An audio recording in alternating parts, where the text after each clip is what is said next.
The contract hit my mahogany desk with a thud that silenced the room. I didn't flinch.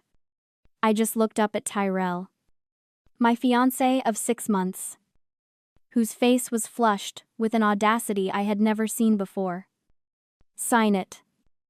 "Arlo," he demanded, pointing a trembling finger at the document. "Transfer 20% to my mother by tonight, or the engagement party is off." I stared at the paper. 20% of my life's work. $600,000. He leaned in, his voice dropping to a whisper. "Do you love your money more than me?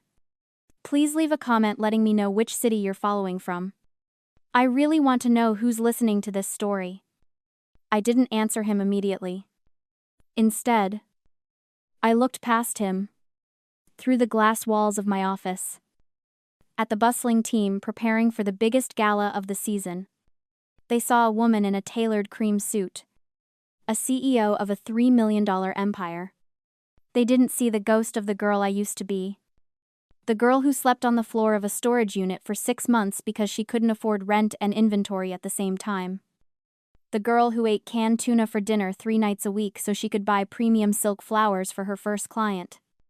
I built this company with blood, sweat, and a level of exhaustion that settles deep in your bones and never really leaves. I missed my best friend's wedding because I was fixing a centerpiece disaster at 2 in the morning. I haven't taken a real vacation in 7 years. Every dollar in my bank account was earned with a piece of my soul. And then there was Tyrell. He entered my life when the hard part was already over. He fell in love with the finished product, not the prototype. To him, my success looked like magic. He saw the galas, the champagne, the black cards. He didn't see the grit. He was charming. I will give him that. A smooth talker with a smile that could disarm a bomb squad. But behind that smile was a vacuum, sucking up everything I produced. Standing there, watching him tap his foot impatiently on my Persian rug, I finally understood how I had let it get this far. People always ask how a smart woman, a CEO who negotiates million-dollar contracts before breakfast, can let a man manipulate her. It is not stupidity. It is the boiling frog syndrome. If you drop a frog into a pot of boiling water, it will jump out immediately. It knows it is in danger. But if you put that frog in a pot of tepid water and slowly, very slowly, turn up the heat, it will stay there. It will adjust its body temperature to match the water. It will relax. And it will be boiled to death without ever realizing it was dying. That was Tyrell. That was us. It didn't start with a demand for $600,000 in stock. It started with small things. "Babe, I forgot my wallet. Can you get dinner?" Then it was, "My car needs repairs. Can I borrow yours for a week?" Then it was, "My mom thinks you work too much. Maybe you should hire her as a consultant." Step by step, degree by degree, he turned up the heat. He normalized the taking. He framed his greed as love, his entitlement as partnership. And I, the frog in the pot, had adjusted. I had rationalized. I had told myself that strong women support their partners.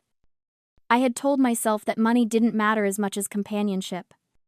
But looking at the greed in his eyes now, I realized the water was finally boiling. And I wasn't going to die in this pot. The realization hit me with the force of a physical blow, clearing the fog that had clouded my judgment for 2 years. The man standing in front of me wasn't a partner. He was a parasite. And parasites don't stop feeding until the host is dry. To understand the sheer magnitude of the insult, you have to go back 72 hours. We were at the Pierre, a restaurant where the appetizers cost more than most people's weekly grocery budget. Naturally, I was paying. I always paid. It was an unspoken rule in our relationship that my wallet was community property, while Tyrell's money was his investment capital. Beatrice, Tyrell's mother, sat across from me. She was a woman who wore her insecurity like a fur coat, heavy, expensive, and suffocating. She had ordered the lobster thermidor and a bottle of vintage Pinot Noir without even glancing at me for approval. She swirled the wine in her glass, her eyes scanning my diamond earrings with a hunger that made my skin crawl. Arlo. Dear. She started, her voice dripping with that fake maternal sweetness that usually preceded a request for money. Tyrell and I have been talking. We are worried about you. I paused, my fork halfway to my mouth. Worried about me? My company had just posted its highest quarterly earnings in history. I was on the cover of an industry magazine last month. Yes, she continued, taking a long sip of wine. You work so hard. It is admirable. Really. But you are a woman. And women, well, we are emotional creatures. We make decisions with our hearts, not our heads. It is risky for the family assets to be entirely in your hands. I carefully set my fork down. The metal clicked against the fine china, the sound sharp in the sudden silence. Family assets. She was talking about my company. The company I built while Tyrell was still figuring out which entrepreneurial venture he wanted to fail at next. What are you suggesting? Beatrice? I asked, keeping my voice level. She smiled, revealing teeth that looked too white. Too perfect. We think it is best if you bring me onto the board of directors. Just as an advisor. Of course. To help steer the ship. And to make it official, you should transfer 20% of the equity to my name. Think of it as a dowry in reverse. A gesture of respect for the family you are marrying into. I looked at Tyrell. I expected him to laugh. I expected him to tell his mother she was being ridiculous. Instead, he reached over and covered my hand with his. His palm was sweaty. Mom is right. Babe, he said, nodding earnestly. You carry too much burden. Mom has life experience. She can help manage the finances. It is for our future. Plus, it would mean so much to her. It proves you are really part of the tribe. I did the math in my head instantly. My company was valued at $3 million. 20% was $600,000. They weren't asking for a seat at the table. They were asking for a $600,000 payout for doing absolutely nothing. The illusion shattered completely. They didn't see a CEO. They didn't see a partner. They didn't even see a human being. They saw a host organism. They saw a golden goose. And they were tired of waiting for the eggs. They wanted to carve me up and feast on the meat. I felt a coldness spread through my chest, extinguishing the last embers of affection I held for this man. It wasn't anger. Anger is hot. Anger is reactive. This was clarity. Absolute. Freezing clarity. I picked up my wineglass and took a slow sip. Interesting proposition, I said, my voice void of any emotion. Let me think about it. Beatrice beamed, thinking she had won. Tyrell squeezed my hand, thinking he was safe. They had no idea that across the table, the woman they thought was an emotional fool was already drafting their execution warrant. Lisa tossed the document onto her glass desk. It slid across the sleek surface and stopped inches from my hand. It is a corporate suicide note.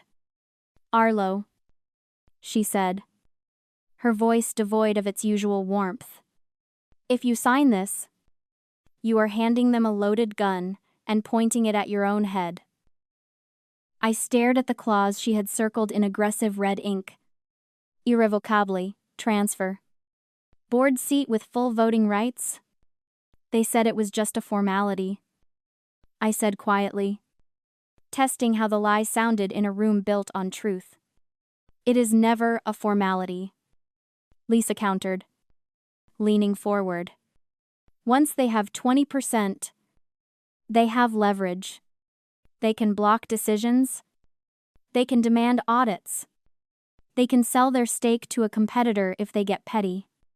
And knowing what you have told me about Tyrell's spending habits, he will leverage these shares for a loan within a week. Alon. The words sparked something in my brain. A dangerous, electric connection. He can leverage the shares? I asked, my mind racing. Technically, yes. If he holds the title, he can use it as collateral, Lisa said, looking at me with concern. Arlo, you need to cancel the wedding. Send a cease and desist. Cut them off. I looked out the window at the skyline. Cutting them off was the logical choice. It was the safe choice. But safe didn't feel like justice. Safe felt like letting a thief walk away because you were too afraid to confront him. I didn't just want to escape. I wanted to leave a scar. I turned back to Lisa. I am not canceling. Not yet. Arlo, Lisa warned. I need you to draft a document for me. Lisa. It needs to look exactly like a stock transfer. Same letterhead. Same density of legal jargon. But I want the underlying asset structure to be different. I want it to be a non-voting interest that carries full liability for corporate debt proportional to the share value. Lisa raised an eyebrow.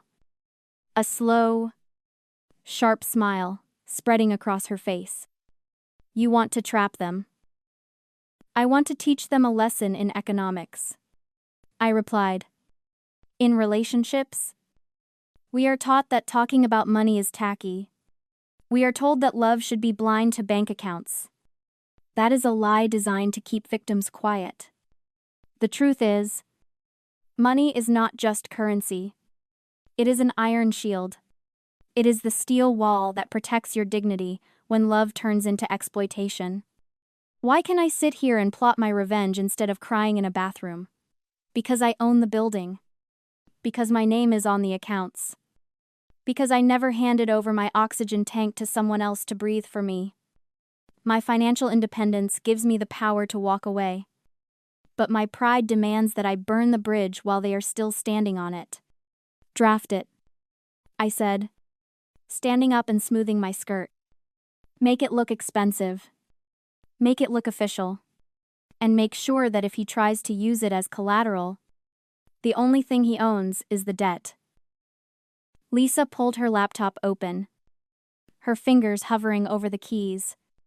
This is ruthless. Arlo. No, I said, picking up my purse.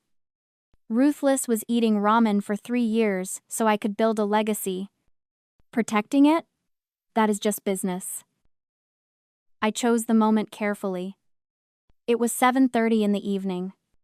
Tyrell was pacing the living room, checking his watch every 30 seconds. His patience fraying like an old rope.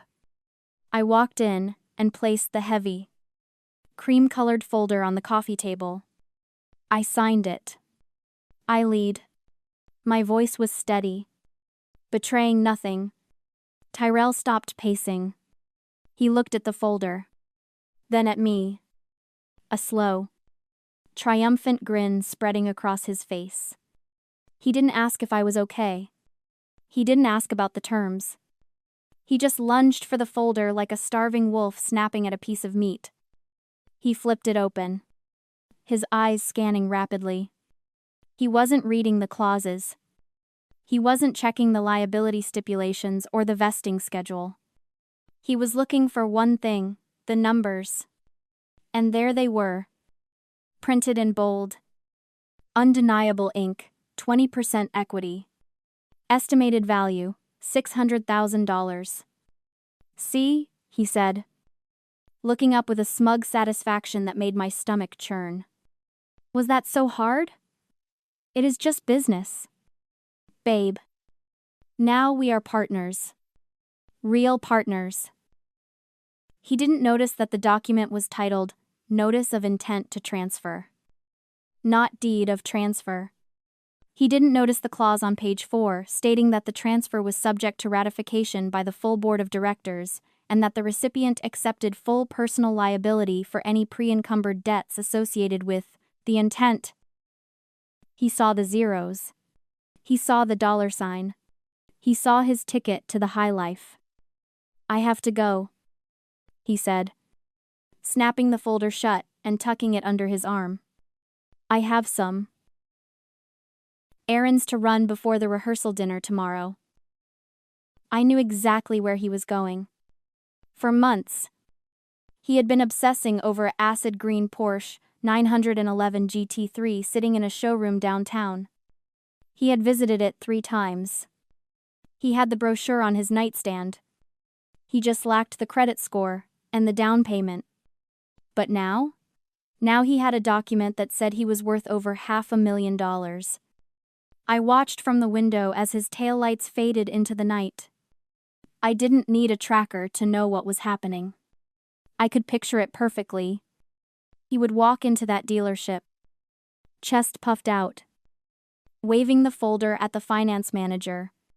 He would bypass the standard credit check by showing proof of imminent liquid assets. He would sign a bridge loan, a predatory, high-interest agreement designed for people waiting for inheritance or settlements. He would promise to pay the full lump sum within 48 hours. Confident that once the formalities of my board meeting were done tomorrow, he could cash out his shares or borrow against them officially. He was signing a personal guarantee. He was putting his name, his credit, and his future on the line for a car he couldn't afford, backed by an asset he didn't own. The contract he held was a ghost. It looked real. It felt real. It promised power and wealth. But if you tried to lean on it, you would fall straight through into the abyss. I poured myself a glass of water and sat down on the sofa. The silence in the house was heavy, but for the first time in months, it didn't feel oppressive. It felt like the calm before a very necessary storm. Go buy your toy, Tyrell, I whispered to the empty room. Enjoy the ride. It is going to be the most expensive drive of your life. The sound of silverware clattering onto fine china echoed through the private tasting room of the Saint. Hegis.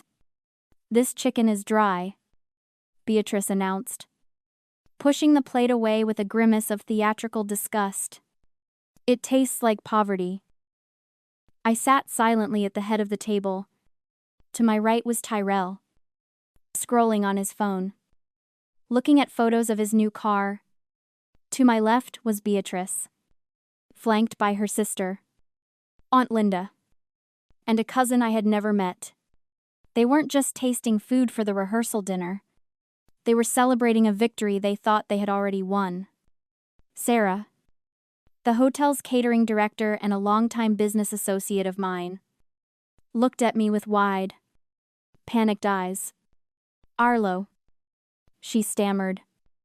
This is the organic poulet rouge. It is the same dish we served at the mayor's gala last month. It is not good enough for my son's wedding. Beatrice snapped, cutting her off. We are not feeding the mayor. We are feeding the Carter family.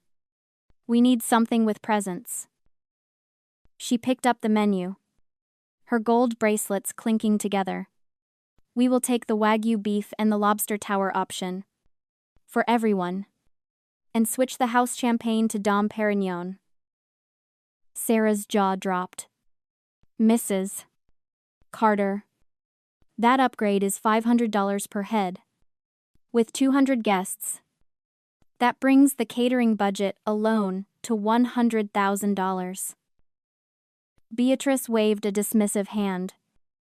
not even looking at the price. Quality costs money. Dear. Besides, it is a business expense. Isn't it? Arlo? Since we are all partners now. She turned to Aunt Linda, her voice dropping to a stage whisper that was clearly meant for me to hear. Arlo is a sweet girl, but she thinks small. That is why I am stepping in. The company needs a restructuring. Too much waste on the little people.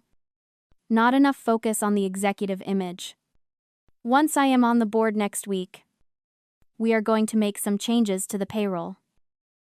My blood turned to ice. She wasn't just spending my money. She was planning to fire my people. The people who had stayed late to help me pack boxes. The people who had brought me coffee when I was too broke to buy it. She was talking about destroying the livelihoods of my loyal staff to fund her lobster towers. Sarah looked at me, waiting for me to put a stop to this madness. Usually, I would have politely but firmly told Beatrice that we were sticking to the budget. But today was not usual. Today was about giving them enough rope to hang themselves. Do it, I said, my voice calm. Sarah blinked. Arlo? Upgrade everything, I said, looking directly at Beatrice. The wagyu, the lobster, the vintage champagne. Give Mrs. Carter exactly what she wants. Beatrice beamed, patting my hand condescendingly. See, she is learning. When the bill for the deposit came, I didn't flinch. I pulled out the company card, the one Beatrice was so eager to control, and signed for $20,000. Tyrell looked up from his phone, grinning. That's my girl. Generous. I looked at the signature on the receipt. It wasn't generosity. It was evidence. Every dollar they coerced me into spending. Every public display of entitlement. Every witness they humiliated. It was all building a case so airtight that when the trap snapped shut, they wouldn't just be broke. They would be social pariahs. Enjoy the tasting, I said, standing up. I have a presentation to finish for tomorrow. I walked out of the hotel, leaving them to gorge themselves on expensive meat. They thought they were eating a victory meal. They didn't realize it was their last supper. The rehearsal dinner was a masterpiece of opulence. Exactly as Beatrice had demanded. Crystal chandeliers cast a warm glow over 200 guests. And the air smelled of expensive perfume and the lobster thermidor I had paid for. Tyrell stood at the podium, tapping a spoon against his champagne glass until the room fell silent. He looked handsome in his bespoke tuxedo, another expense charged to my card, but his eyes held a glint of manic energy. He was drunk. Not on the vintage Dom Perignon, but on power. Thank you all for coming, Tyrell announced, his voice booming through the speakers. Tonight isn't just about a wedding. It is about a merger. A union of families and fortunes. He raised his glass toward me. To my beautiful bride, Arlo, and to my new role as a major shareholder in our company. Finally, we are equals. The crowd applauded politely. Beatrice sat in the front row, beaming like a queen at a coronation. They felt untouchable. They felt victorious. In every war, there is a concept known as the hubris of the winner. It is the moment when the conquering army becomes so intoxicated by their own success that they drop their shields. They stop checking the perimeter. They believe they are invincible. And that belief is the exact crack where the knife slides in. Tyrell and Beatrice were so convinced I was a submissive fool that they hadn't just whispered their plans, they had shouted them. They had discussed their strategy in my living room, in my car, and over phones I paid for. They never thought to look for the cameras. They never thought to check if the doting fiancé was actually a silent sentry. I stood up, smoothing the silk of my dress. Actually, Tyrell, I have a surprise too. A special video tribute to our partnership. Tyrell grinned, stepping back from the podium. Oh? You shouldn't have. I nodded to the technician at the back of the room. He hit play. The massive projection screen behind the stage flickered to life.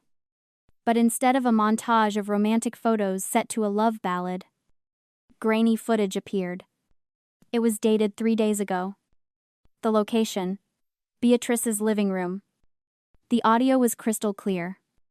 Once she signs the transfer, how fast can we liquidate? That was Tyrell's voice. Give it a week. Beatrice's voice replied, sharp and calculating. We sell the 20% to that competitor. Vandalay Events. They have been trying to buy her out for years. We take the cash.